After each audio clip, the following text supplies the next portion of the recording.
இப்போ இருக்கக்கூடிய இந்த வேர்ல்டுல நீங்க எது ரியல் ஹாப்பினஸ், ரியல் வைப் அப்படின்னு சொல்றீங்க?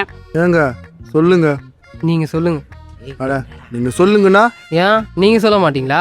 சும்மா சொல்றதுக்கு இல்ல, மணி மேட்டர்ஸ் இல்ல, காசு இருந்தா போதும். Money matters a lot. உண்மை. ஐயா கூப்பிட்டீங்களா ஐயா? யாரா நீ? நான் தான் ஐயா மணி, இங்க செக்யூரிட்டியா? Without money nothing. nothing. எப்படி சொல்றீங்க? உண்மை அதுதான். காசு இருந்தா யாருனாலும் மதிப்பாங்க, காசு இருந்தா என்னன்னாலும் பண்ணலாம்ல. அன்பு, லவ் அதெல்லாம் இப்ப உண்மை இல்லல்ல. Because money is always ultimate. அது உண்மை இல்ல அப்படின்ற வேர்ல்டுக்குள்ள தான் இருக்கும். மணி தான். Money is everything. Money makes everything. Yes. பணத்தை வந்து நம்ம மதிச்சு வச்சிங்களேன், பணம் நம்மளை ஆட்டிடும். பணத்தை வந்து எப்பயுமே வந்து கீழே போகணும். நான் அப்படி கிடையாது.